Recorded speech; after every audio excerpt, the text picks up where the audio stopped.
Withdrawals in Scotland, riots in Northern Ireland. In Great Britain, the question is growing what holds the United Kingdom together. Observers warn England's dominance is increasingly provoking opposition.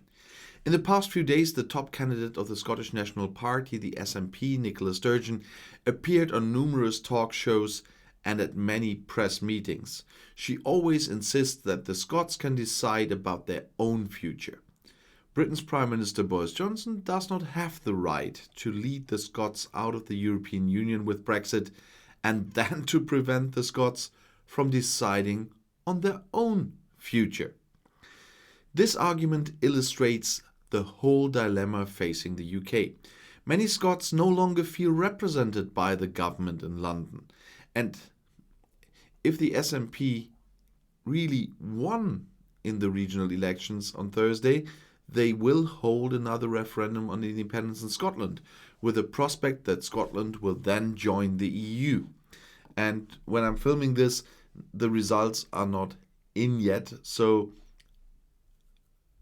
in my next video I will definitely talk about that one, but there is a very good chance that the SNP got a majority, but we will see when all the results are in. But is this then the beginning of the end of the UK? The kingdom is only united in name anyway, says Gavin Esler. The journalist wrote the book How Britain Ends, in which he develops the thesis that English nationalism is driving the United Kingdom, Great Britain and Northern Ireland, apart. In the 2016 referendum, only the English and the Welsh people voted for Brexit. The Scots were against it, and mostly the Northern Irish too. Johnson then implemented Brexit against the will of the Scots and the Northern Irish, and thus jeopardized the unity of Great Britain and Northern Ireland, argues Gavin Esler. He is not alone in this analysis. Richard Wynne-Jones, a professor at Cardiff University, comes to a similar conclusion.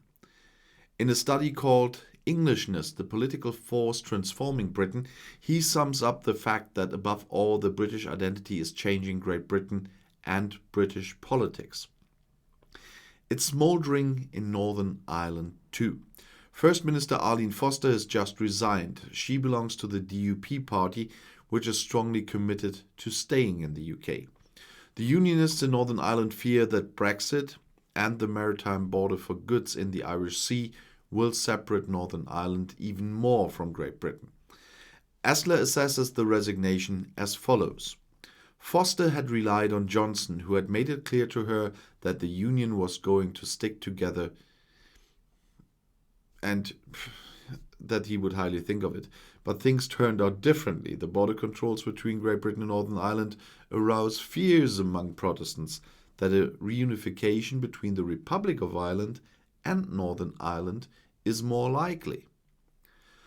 The Protestants, that is the Unionists, are now upset, and the Catholics, that is those who are in favor of reunification with the Republic of Ireland, fear that the unrest will be kindled again, says Esler, recalling the 3,500 dead that the Troubles caused. In the face of the problems in Northern Ireland and the possible independence of Scotland, former British Prime Minister Gordon Brown of the Labour Party already spoke of a failed state and warned against the United Kingdom reforms, or that they need reforms. But what to do? Esler recommends federalism, in fact real federalism, as in Germany or Switzerland. In 1998, Wales, Northern Ireland and Scotland were granted their own regional parliaments. The government in London remained responsible for foreign policy, for overriding issues and for England. Many British people do not see themselves represented, however, and are not annoyed by politics. That also led to Brexit, writes Esler in his analysis. A group of experienced politicians around the independent Upper House MP Robert Lisvane has just made suggestions. Among other things, that one English parliament is to be created, but constitutional issues also need to be addressed. The members of the Constitution Reform Group sums it up. Above all, Scots, Northern Irish, Welsh and British should feel that they are well represented in the United Kingdom. But who nowadays are British? Or are they Scots, Welsh, Northern Irish and English? because when I hear from English people in the comments under my videos, I feel more that they feel English, not British. And if you want to stay informed, please subscribe to my channel. Auf Wiedersehen.